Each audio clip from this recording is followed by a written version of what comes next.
রাতভর বাঁশডোনি থানায় ধর্নার পর গ্রেফতার এবং পরবর্তীতে ১,০০০ টাকার ব্যক্তিগত বন্ডে আলিপুর আদালতে জামিন পেয়েছেন অভিনেত্রী তথা প্রাক্তন বিজেপির রাজ্যসভার সাংসদ রূপা গঙ্গোপাধ্যায়। বাঁশডোনিতে পথ দুর্ঘটনায় এক পড়ুয়ার মৃত্যুর ঘটনার প্রতিবাদে বুধবার রাত থেকে বাঁশডোনি থানায় ধর্নায় বসেছিলেন রূপা গঙ্গোপাধ্যায়। বৃহস্পতিবার সকাল ১০টা নাগাদ সেখান থেকেই তাকে গ্রেফতার করে লালবাজার নিয়ে গিয়েছিল পুলিশ। পুলিশের কাজে বাধা দেবার অভিযোগে জামিন অযোগ্য ধারায় মামলা দায়ের করা হয়েছিল। বৃহস্পতিবার দুপুরে তাকে আলিপুর আদালতে পেশ করানো হয়েছিল। আদালতে রূপা গঙ্গোপাধ্যায় জামিনের আবেদন করেন। পুলিশের তরফে পাল্টা তার জামিনের বিরোধিতা করা হয়েছিল। সরকারি আইনজীবী জানান, থানার মধ্যে ঢুকে পুলিশের কাজে বাধা দেবার চেষ্টা করেন রূপা। তার জন্য পুলিশের কাজে ব্যাঘাত ঘটেছিল, সেই কারণে তাকে গ্রেফতার করা হয়েছে। কিন্তু রূপার আইনজীবী জানান, তিনি একটি রাজনৈতিক দলের নেত্রী। কিশোরের মৃত্যুর পর বাঁশডোনিতে বিক্ষোভ চলাকালীন পরিস্থিতি সামাল দিতে গিয়ে পুলিশ কয়েকজন বিক্ষোভকারীকে গ্রেফতার করেছিল। তাদের মধ্যে কয়েকজন বিজেপি কর্মীও ছিলেন। তার প্রতিবাদে রূপা থানায় গিয়েছিলেন। তিনি প্রশ্ন তুলেছিলেন,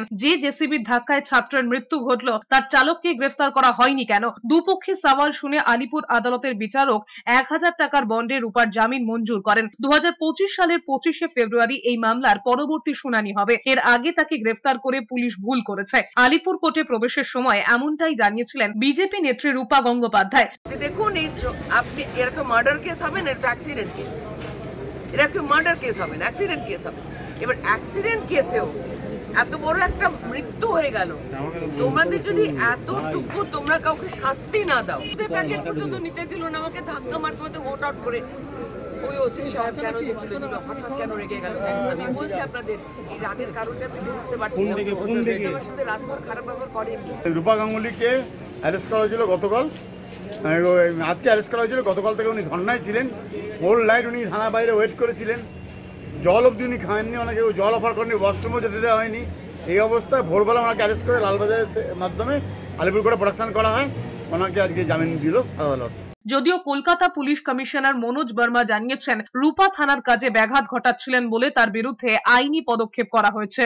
উনি গতকাল এসেছিলেন, উনি বললেন পুলিশ যাদেরকে ডিটেইন করেছে, গতকাল পুলিশ যেখানে ম্যানহ্যান্ডেল হয়েছিল ওখানে 5 জনকে অ্যারেস্ট করা হয়েছিল স্পট থেকে। ওনার দাবি ছিল দ্যাট যারা পুলিশকে হ্যাকেল করেছে, ম্যানহ্যান্ডেল করেছে, ওদেরকে ছেড়ে দিতে হবে। তো আমরা ওনাকে জানিয়ে দিয়েছিলাম দ্যাট এটা লিগালি অ্যাকশন নেওয়া হয়েছে, অ্যান্ড যা কিছু যদি করতে হয় কোর্টে করতে হয়। থানার যে নর্মাল ফাংশনিং আছে ওটা অবস্ট্রাকশন হচ্ছিল, ও ওনার আগেনস্ট একটা কেস হয়েছে, ওনাকে ডিটেইন করা হয়েছে, লিগাল অ্যাকশন নেওয়া হয়েছে।